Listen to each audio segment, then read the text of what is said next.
If elected, what would you do to help continue to promote job growth and grow Florida's economy?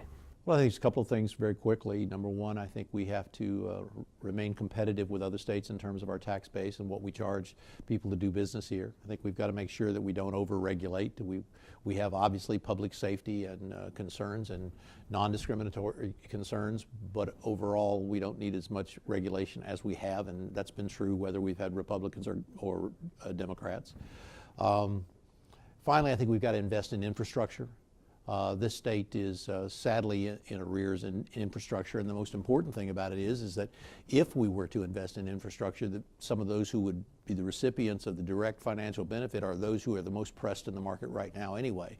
And so I think those kinds of things, the good thing about infrastructure is that that's an investment that keeps on giving.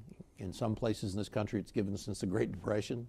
We certainly know that we are that our roads, our dams, our bridges, our dikes, our parks, there are things that haven't been done for 40 years in some instances. They're long since overdue, and I think those investments pay back over a long period of time, and they help attract businesses here and attract the tourism that's important to us.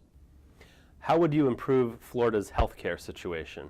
Well, I support the NCI designation for Shands and the University of Miami so that we are in fact involved in nationally recognized cancer research. I think that the governor's on the right track there, and on that I support him. The Medicaid transfer to me is allowing ideology to override what we know is a kind of a common sense solution. It's our money, it's our taxpayers' money. The needs that are being unmet are our citizens and our children. Why wouldn't we take it? I would reverse that decision. What challenges do you see in Florida's K-12 education system? And if elected, what would you do to address those challenges?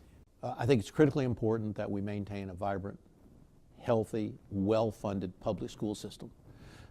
The issues that have grown out of that, such as issues of choice, wouldn't necessarily be there if in fact we had the kind of school system that our people want and that they are paying for in many instances.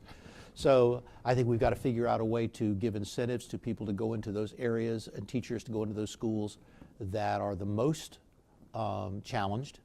What we do now, the way we kind of grade, we attract the best teachers into what are already the best schools, and that's really not apples to oranges, because apples to apples, that's apples to oranges. And the reason why is because you and I both know that some of those schools, because of the parental support, because of the community makeup, may very well be successful with less expertise in teaching than some of the schools where we know it's going to take tremendous administrative and classroom skills to catch kids up who have demonstrable deficits that haven't been addressed since they were 3, 4, 5 years old. If we don't eliminate that gap quickly, we know from our experience over the last 25 years that gap remains. So I don't want us to give up on public schools for another reason too.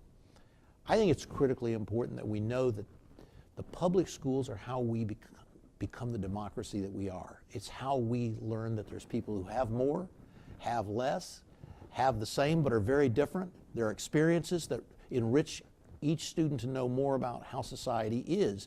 What I worry about with the vouchering situation that I now see, if that becomes kind of a first alternative, I worry about that we're all going to be going to schools where we're just like the people around us. And we go into life and it's not that way. And so I hope that we fund schools well and we find ways to give incentives to our teachers and our administrators to move into the most challenged areas. I'm Rod Smith. I'm running for Senate District 8. It's an open seat in North Central Florida. If you want to know more about my campaign or hopefully help me out, go to rodsmithforflorida.com. That's rodsmithforflorida.com.